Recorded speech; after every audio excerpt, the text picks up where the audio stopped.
Hospital discharge ஆகி வீட்டுக்கு வந்த நேரமும் கூட அவர் சொன்ன வார்த்தை, "நீ ஒரு படம் எப்படியா டைரக்ட் பண்ணிடா." இந்த நிலைமை எப்படிங்க, வீல் சேர்லையாவது உட்காந்து ஒரு படம் டைரக்ட் பண்ணுவேன் அப்படின்னு சொன்னார்.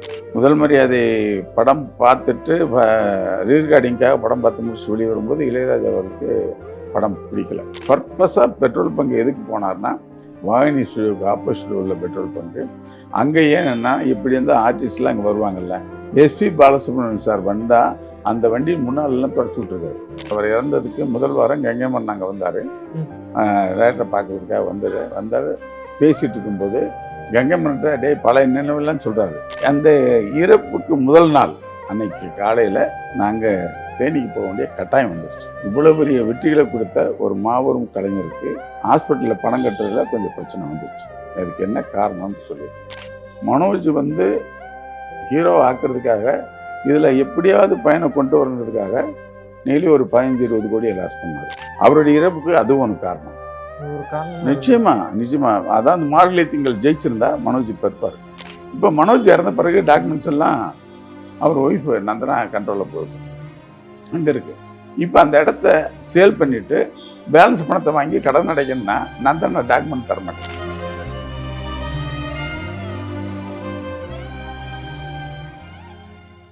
மாலைமலர் நேயர்கள் எல்லாருக்கும் ஒரு பெரிய வணக்கம். இன்னைக்கு நம்ம கூட இணைஞ்சிருக்க இயக்குனர் மனோஜ்குமார் சார் தான் நம்ம கூட இணைஞ்சிருக்காரு. சார் வணக்கம். வணக்கம். முதல்ல மாண்புமிகு தமிழக முதல்வர்கள் அரசு மரியாதையை வழங்கி அவருடைய சாதனைகளுக்கு கௌரவப்படுத்தியதற்கு முதல்ல தமிழக முதல்வருக்கு நன்றி சொல்லிக்கிறேன். அதே மாதிரி அதற்கு உரிய பாதுகாப்பு கொடுத்து இறுதிச் சடங்கை சிறப்பாக நடத்துவதற்கு ஏற்பாடு செய்த தேனி மாவட்ட ஆட்சியர், தேனி மாவட்ட கண்காணிப்பாளர், அது மட்டும் இல்லை எங்கள் மண்ணை சேர்ந்த மண்வாசனமுக்கு அத்தனை மக்களும் வந்து இறுதி அஞ்சலி செலுத்தியதற்கு அவங்களுக்கு முதல்ல நன்றியை தெரிவிச்சுக்கிறேன்.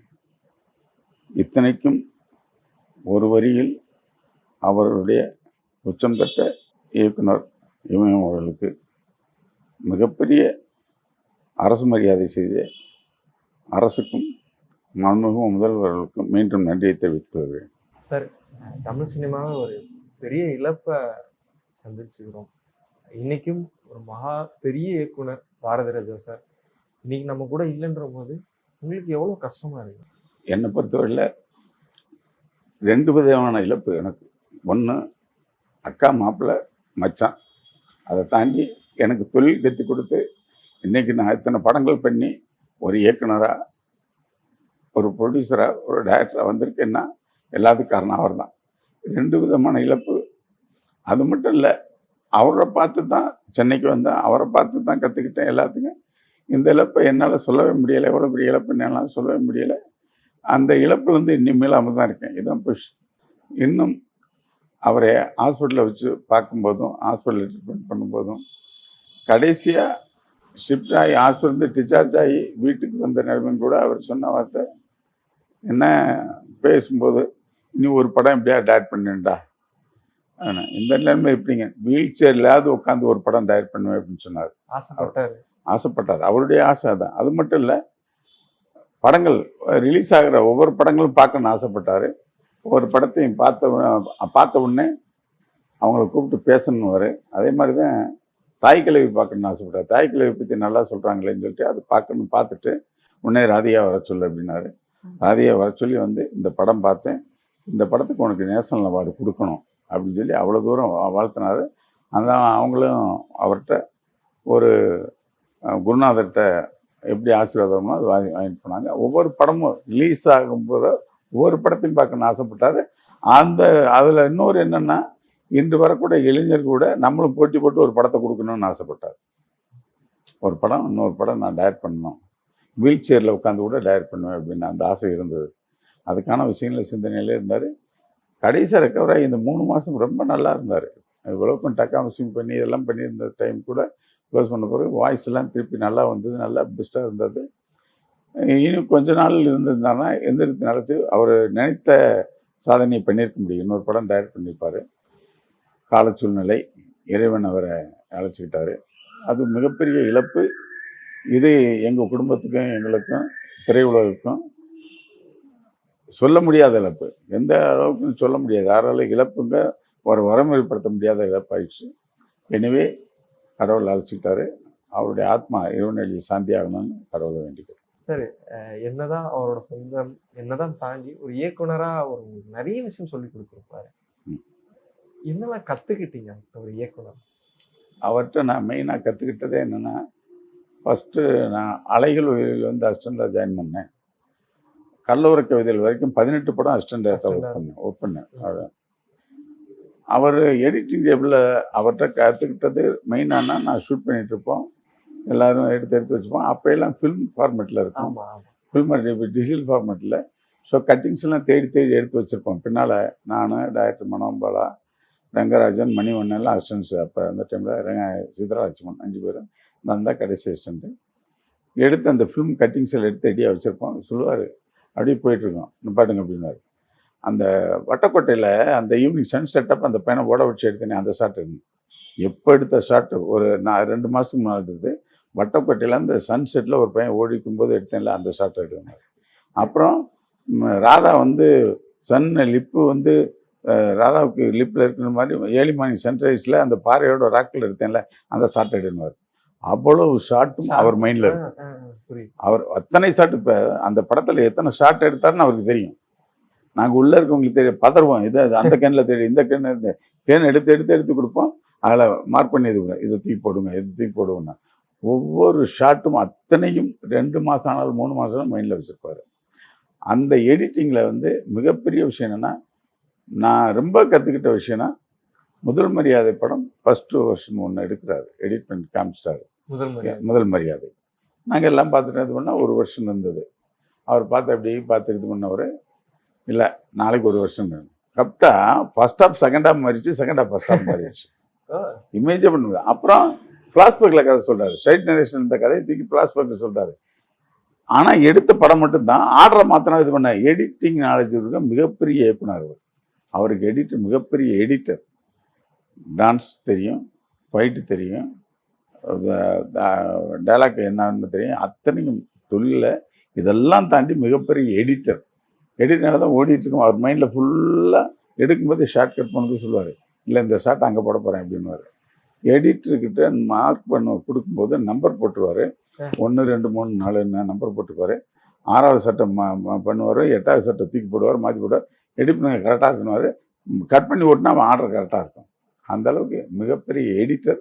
அந்த எடிட்டிங்கில் கற்றுக்கிட்டதுனால தான் பின்காலத்தில் நாங்கள் டைரக்டராக வர முடிஞ்சது. அதான் உண்மை. அவர்கிட்ட கிட்டது மிகப்பெரிய விஷயம் editing. First half second half மாறும், செகண்ட் ஹாஃப் ஃபஸ்ட் ஹாஃப் மாறும்.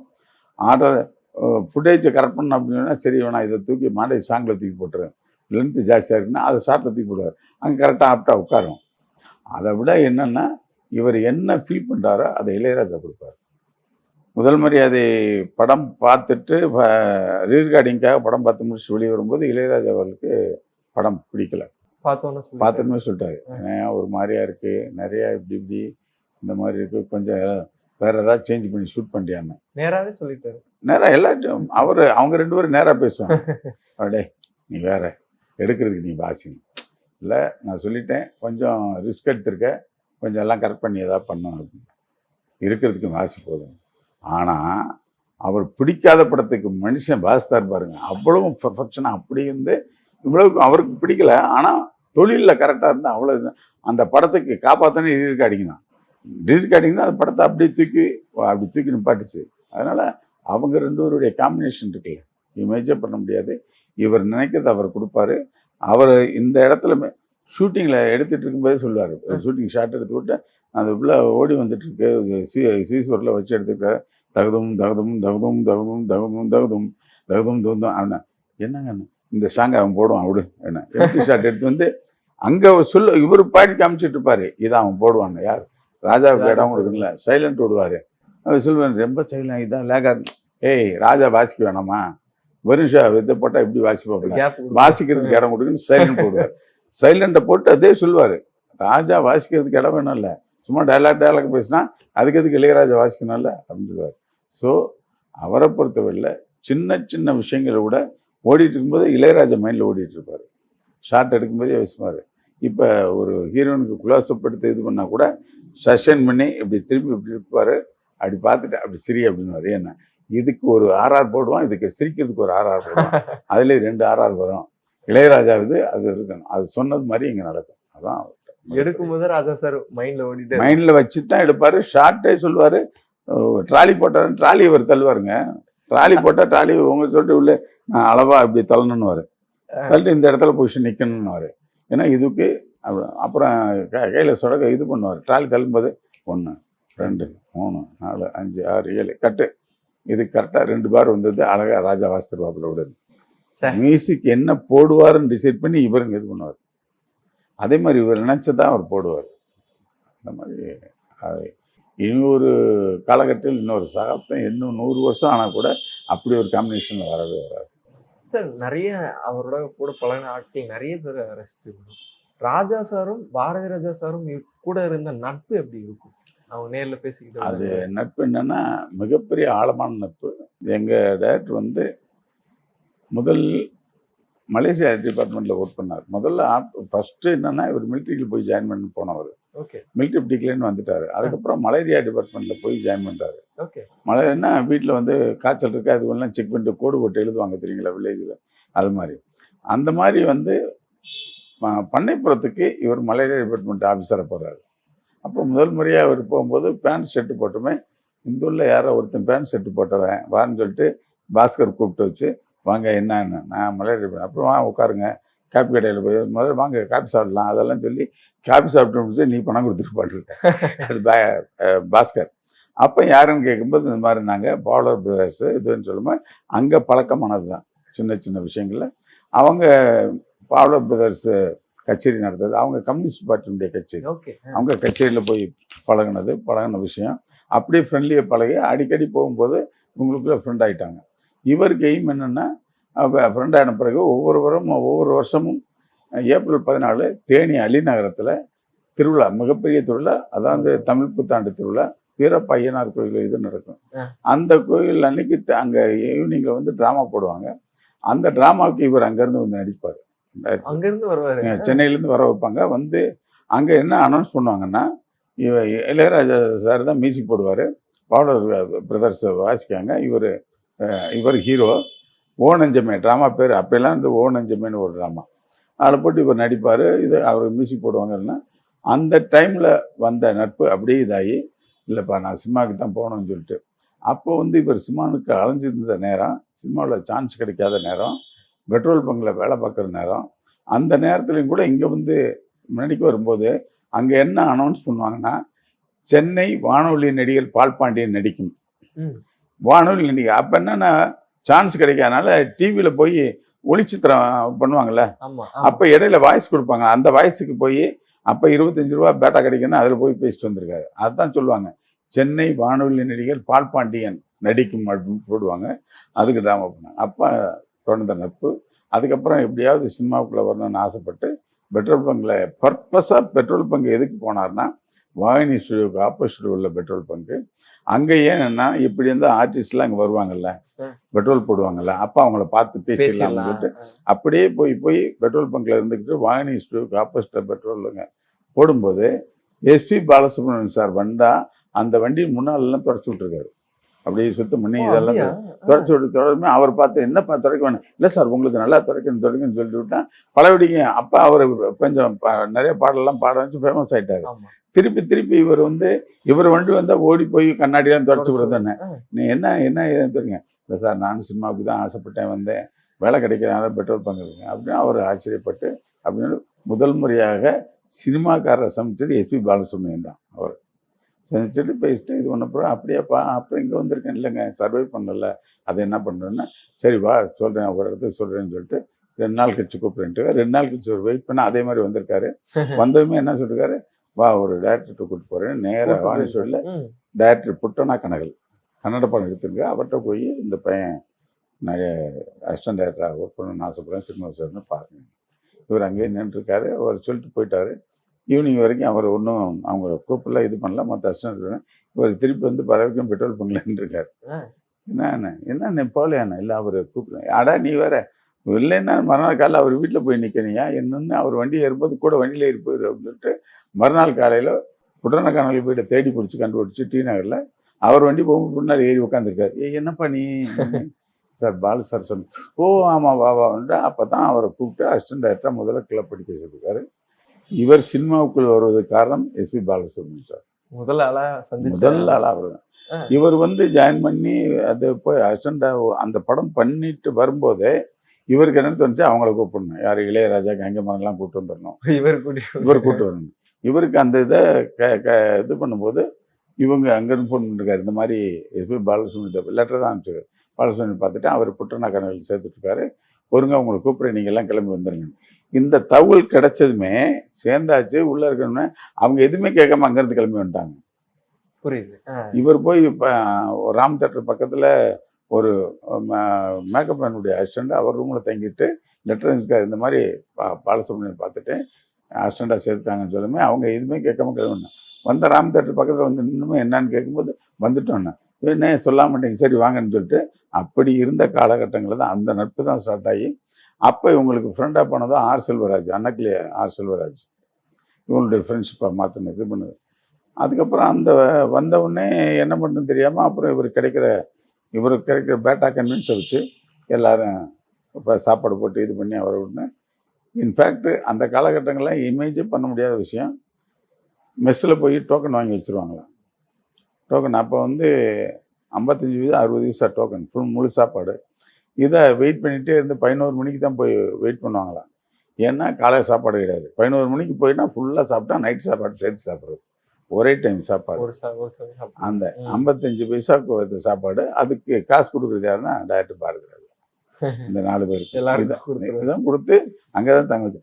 அதில் தான் இன்றைக்கும் அவங்க டைரக்டர் மேலே ஏன் இவ்வளோ பிரியமாக உயிராக இருக்காங்கன்னா, கஷ்டப்படுற காலத்துக்கு கூட தன்னை கொண்டு வந்து சேர்த்தவர். அது மட்டும் இல்லை, சினிமாவுக்கு வாங்கன்னு சொல்லி முதல் கட்டணம் போட்டு அவங்களை கூப்பிட்டாரு.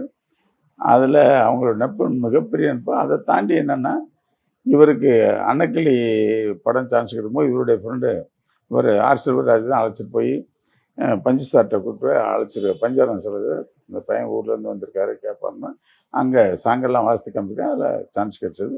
அப்போவும் இது ஒரு பயங்கர சந்தோஷம். என்னென்னா இவர் போய் இந்த மாதிரி உனக்கு சான்ஸ் கிடைச்சது பெரிய விஷயம் அப்படின்னு சொல்லி அப்ரிஷியேட் பண்ணுறது. அப்போ அவருக்கு காசு வரும்போது இவருக்கு வாங்க எல்லோரும் ஒன்றா சாப்பிட்லாம், நான் அட்வான்ஸ் கிடச்சிருக்கு, வாங்க ஒரு ஹோட்டலில் ஃபுல்லாக போய் சாப்பிட்லாம்லாம் அந்த காலங்கள் இருந்திருக்கு. அந்த நட்பு என்னென்னா ஊரை விட்டு வந்தது, தங்குறதுக்கு இடமில்ல, ஒரு சின்ன ரூமில் 6 பேர் படுத்துக்கிட்டு இருந்தது. இவர் வாங்கின பேட்டா வச்சு 6 பேர் சாப்பிட்டது, அங்கே சாப்பிட்டது அப்படியே இது வரைக்கும். அதுக்கப்புறம் அவர் வளர்ச்சி ஆகும்போது இவரும் வளரும்போது 2 பேருடைய நட்பு இதுக்கு தானே வந்தோம், இதுக்கு தானே தேடி வந்தோம், அதை சர்ச் பண்ணுறோன்னா அவங்களுக்குள்ள ஒரு மிகப்பெரிய ஆழமான அழுத்தமான நட்பு சார். அதை யாராலும் சொல்ல முடியாது. நட்புக்கு இலக்கணமே அவங்க தான். அவங்களுக்கு இனிமேலும் அப்படி ஒரு நட்பெல்லாம் அமையாது. அன்னைக்கு ஒரு முக்கியமான காட்சி ஒன்று பார்த்தோம் சார். கங்கை அமரன் சார் அவ்வளோ ஒரு மாதிரி உடஞ்சு அழுதாரு. எல்லாரும் விட்டுட்டு போயிட்டாரு, அவரை என்ன பண்ணிட்டு இருந்தீங்க அப்படின்னு சொல்லிட்டு. இல்லை, அதில் என்னென்னா கங்கை அமரன் அதுக்கு முதல் வாரம், அதாவது அன்னைக்கு அவர் இறந்ததுக்கு முதல் வாரம் கங்கை அமரன் அங்கே வந்தார். டேரக்டரை பார்க்கறதுக்காக வந்தார். பேசிகிட்டு இருக்கும்போது கங்கை அமரன்ட்ட டேய் பழைய நினைவெல்லாம் சொல்கிறாரு, பழசெல்லாம் பேசுகிறாங்க. அது சொல்லும்போது இவர் சொல்கிறாரு, டேய் அங்கே ட்ராமா போட்ட அந்த இதில் கச்சேரியில் பணம் வாங்கிட்டு வந்தோமே, அதை போயிட்டு நைட்டு பிரியாணி சாப்பிடுவேன், அதை ஏன் ஞாபகப்படுத்தல் 2 பேரும் அவ்வளோலாம் பேசுகிறாங்க. 1 வீக்குக்கு முன்னால் கங்கன் இவர் கூட 4 மணி நேரம் பேசிகிட்டு இருக்காரு. ஏன்னா பட்ட பழைய நினைவுலாம் பேசி அவரை சந்தோஷப்படுத்துறதுக்காக. அப்போ வீட்டில் அக்காட்ட சொல்லி எனக்கு அது கொடுங்க, வடை கொடுங்க, அது கொடுங்கலாம் போட்டு சாப்பிட்டுருக்காரு, எல்லாம் பண்ணிட்டுருக்காரு. என்னன்னா அந்த இறப்புக்கு முதல் நாள் அன்னைக்கு காலையில் நாங்கள் தேனிக்கு போக வேண்டிய கட்டாயம் வந்துடுச்சு. என்ன கட்டாயம்னா, மிகப்பெரிய கலைஞன், இவ்வளோ பெரிய வெற்றிகளை கொடுத்த ஒரு மாபெரும் கலைஞருக்கு ஹாஸ்பிட்டலில் பணம் கட்டுறதுல கொஞ்சம் பிரச்சனை வந்துடுச்சு. அதுக்கு என்ன காரணம்னு சொல்லிடுறேன். அவர் நல்ல முறையில் மனோஜ் இருக்கும்போதே சொத்துக்களை பிரித்து கொடுத்துட்டார். வைக்கும்போதே அவர் வாங்கும்போது திரு பாரதிராஜா என்ன பண்ணார்னா, மனோஜ் பேரில் ஒரு 100 கோடிக்கு மேலே 3 ப்ராப்பர்ட்டி எழுதி வச்சிட்டார். இன்றைக்கி மனோஜ் பேரில் தான் இருக்குது. அதை டி நகரில் மிகப்பெரிய வீடு, அது முதல்ல அவர் அசிச்சு கட்டின வீடு அவர் பேரில் தான் இருக்குது. ஜெமினி பார்சன் அப்பார்ட்மெண்ட்டில் ஒரு வீடு, அது அவர் பேரில் தான் இருக்குது. இதை தாண்டி இன்ஸ்டியூட் ஆரம்பித்தார். தேனாம்பேட்டை இது அறிவாலயம் பக்கத்தில் மிகப்பெரிய பில்டிங் 5000 ஸ்கொயர் ஃபீட் இருக்குது. அதுவும் அவர் பேரில் தான் இருக்குது. இந்த 3 ப்ராப்பர்ட்டி மோர் தென் 100 கோடிக்கு மேலே 100 கோடிக்கு மேலே அவருக்கு எழுதுது. இங்கே மகளை கூப்பிட்டு அதுக்கு ஈக்குவலாக பண்ணணுன்னு ஒரு நீலாங்கரை என்ற ஒரு வீடு, தேனியில் ஒரு வீடு, இப்போ மனோஜ் ஒய்ஃபு குடியிருக்காங்களே ஆரிங்டனில் ஃப்ளாட்டு, இது 3 எழுதி கொடுத்துருவாரு. 3 தனக்கு இருக்கும்போதே இதில் கூப்பிட்டு சந்தோஷப்படுன்னு இது பண்ணி முடிச்சதுக்கப்புறம் இவருக்கு வந்து இனி ப்ராப்பர்ட்டி ஒரு 6-7 ப்ராப்பர்ட்டி இருக்குது. இதை வச்சுட்டு என்ன பண்ணுறாருன்னா, ஒரு காலகட்டங்களில் இவர் தனியாக இன்னொரு படம் பண்ணணுன்னு ஆரம்பிக்கிறாரு. ஓம்னு படம். அந்த படம் பண்ணும்போது என்னென்னா, அந்த படம் இவருக்கு எதிர்பார்த்த அளவுக்கு வெற்றியை தரல. மிகப்பெரிய தோல்வியை செஞ்சது. அதில் மிகப்பெரிய கடனாளி ஆனார். அது மட்டும் இல்லை, மனோஜ் வந்து ஹீரோ ஆக்கிறதுக்காக ஒரு 4-5 படங்கள் எடுத்தார். தாஜ்மஹால் எடுத்தார், அல்லி அர்ஜுனா எடுத்தார். இதெல்லாம் இதில் எப்படியாவது பையனை கொண்டு வரணுன்றதுக்காக டெய்லி ஒரு 15-20 கோடியை லாஸ் பண்ணார். பையனை எப்படியாவது ஹீரோ ஆக்கிடணுன்றதுக்கு பண்ணார். 15-20 கோடிக்கு மேலேயே லாக் பண்ணார். லாஸ் பண்ண அதை பற்றி அவர் பையனை எப்படியாவது கொண்டு வரணுன்றதுக்காக. இதுக்கப்புறமா என்னென்னா, இந்த சூழ்நிலை பையன் டைரக்டர் ஆகணும்னு ஆசைப்பட்றான். சரி டைரக்டராக ஆக்கிடலான்னு கடைசியில் மார்கழி திங்கள்னு ஒரு படம் எடுக்கும்போது இவர் சுசீந்திரன் வந்து ப்ரொடியூஸ் பண்ணி நான் பண்ணுறேன், உங்கள் பையன் டைரக்டர் ஆகும்போது இவர் சந்தோஷப்பட்டு நம்ம பையன் டைரக்டர் ஆகிறான் அதன்னு சொல்லிட்டு இவரே இன்வெஸ்டர் 1 கோடியை பணத்தையும் கொடுத்து டைரக்ட் பண்ண சொல்கிறார். அந்த படம் எதிர்பார்த்த அளவு சக்ஸஸ் ஏழு தான் மனோஜ் மனம் உடஞ்சி என்ன பண்ணிடுறாருன்னா, அப்பா பார்த்து இவ்வளோ கோடிகளை கொட்டி நமக்கு ஹீரோ ஆக்கினார், அதில் ஜெயிக்க முடியல. இப்போ டைரக்டர் ஆக்கிறதுக்காக முயற்சி எடுத்தார், அதுலேயும் ஃபெயில் ஆச்சுன்னா அவருக்கு மனதில் பெரிய காயம் உள்வடுகு. என்னென்னா, சினிமா வழக்கு எனக்கு முடிஞ்சிருச்சோ என்னமோ. ஏன்னா ஹீரோவாக ஜெயிக்க முடியலை, டைரக்டராக ஜெயிக்க முடியல. இதுக்கான அப்பா அள்ளி கொடுத்து இது பண்ணி கூட பண்ண முடியலன்ற ஒரு சூழ்நிலை. அவருடைய இறப்புக்கு அதுவும் ஒரு காரணம். ஒரு காரணம் நிச்சயமா அதான் அந்த மார்கழி திங்கள் ஜெயிச்சிருந்தா மனோஜ் இப்போ இருப்பார். அது ஏன்னா ஒரு மனிதனுக்கு தானே அப்பா வந்து இவ்வளோ தூரம் சப்போர்ட் பண்ணார், அதில் ஜெயிக்க முடியல, டைரக்ட் ஆகணும்னா அதுலேயும் ஜெயிக்க முடியல, நம்மளுடைய வாழ்க்கையை சினிமாவுக்கு முடிஞ்சிருச்சோ அப்படின்னு. அவருடைய இழப்பு இவருக்கு தாங்க முடியாது. ஏன்னா பையனுக்காக என்னென்ன செஞ்சேன், இது பண்ணால் பையனை மேலே இருந்துட்டமே, எவ்வளோ பெரிய விஷயம் பையனா. அந்த இழப்புக்கு முன்னால், பையனுடைய இழப்புக்கு முன்னால் இவர் ஒரு படத்தை பண்ணும்போது மனோஜ் இல்லை அது பார்த்து செய்யுங்க வேணுமான்னு கேட்கும். இல்லைடா அந்த படம் எனக்கு பிடிக்கும் நான் பண்ணணும்னு சொல்லிட்டு ஓம்ன்ற படம் எடுத்தார். ஓம்ன்ற படத்தை லண்டன், கனடா, இதுன்னா ஃபாரின் கண்ட்ரிஸ் எல்லாம் சுற்றி எடுத்தார். அதில் மிகப்பெரிய நஷ்டத்தை செஞ்சார், மிகப்பெரிய நஷ்டம். அதை ரிலீஸ் பண்ண முடியலை, இது பண்ணல. இது மனோஜுக்கு அது ஒரு வருத்தம். அப்பா எடுத்த படத்தை ரிலீஸ் பண்ண முடியலையே, நம்ம இதுக்கு இடையில் இப்படி வருது. இதெல்லாம் ஒரு பாதிப்பு தான் வந்துச்சு. அந்த இதுக்கு கடனை ரீபே பண்ணுறதுக்காக தேனியில் வந்து ஒரு மிகப்பெரிய ப்ராப்பர்ட்டி ஸ்கூல் கட்ட வச்சார். அதை விற்றுட்டு வந்து லோக்கலில் கடன் அடித்தார். இனி பேலன்ஸு கடன்னா அவர் எல்ஐசியில் ஒரு லோன் வாங்கியிருந்தார். தேனாம்பேட்டை எல்ஐசியில் ஒரு லோன் வாங்கியிருந்தார். சைதாப்பேட்டை எல்ஐசியில். ஐடிபிஐ பேங்க்கு கோயம்பேடு பிரான்ச்சில் அவர் லோன் வாங்கியிருந்தார். இது எல்லாமே அந்த படம் எடுப்பதற்காக வாங்கினார். எடுத்து எல்லாம் பண்ணிவிட்டு இதில் என்ன ஆயிடுச்சுன்னா 3 ப்ராப்பர்ட்டி அட்டாச்மெண்ட் கொடுத்துருக்காரு. அவர் வந்து வேறு யார்ட்டையும் படம் இருக்குது ப்ரெஸ்டீஜ் பார்ப்பார். ப்ரெஸ்டீஜ் ஏன்னா என் பணம் இருக்குது, நான் வச்சுருக்க சொத்து இருக்குது, நான் படம் எடுக்கிறேன் அப்படின்னு அந்த ஃபீல் பண்ணக்கூடிய ஒருத்தர். என் பணம் நான் சம்பாரிச்சதுக்கு யார்ட்டையும் போய் நீ ஒரு இதை கூட கேட்க மாட்டார், மனசுக்குள்ளேயே வச்சுக்க வர பண்ணார். இதில் கொஞ்சம் லாக் ஆச்சுல, இந்த கடனை கட்டுவதற்காக ஒரு ப்ராப்பர்ட்டி வந்துட்டு விற்கிறாரு. பேலன்ஸு கடனை அடைக்கிறதுக்காக மனோஜ்கிட்ட உட்காந்து பேசும்போது மனோஜ் என்ன பண்ணலாம் அப்படின்னு மனோஜே சொல்கிறாப்புல, நீலாங்கரை வீட்டுக்கு பின்னால் இருக்க 9 கிரவுண்ட் இடம் இருக்குது, அதை விற்று டிஸ்போஸ் பண்ணலாம். ஓகே மனோஜ் பண்ணலான்னு மனோஜ் கொடுத்த அதிகாரம் பேரில் தான் மனோஜ் 2 பேரும் சேர்ந்து ஒரு அக்ரிமெண்ட் போட்டு ஒரு பையருக்கு விற்கிறாங்க. அவன் வந்து 4,7 கோடி அட்வான்ஸ் கொடுக்குறாரு. அதில் மற்ற கடன்களை கொஞ்சம் கடன் அடைக்கிறான். ஏன்னா இதுக்கு முன்னால் யார்கிட்ட வாங்கினார், என்ன கடன், டப்பிங்கு தட்டம், இது எல்லா கடனும் முடிச்சாரு.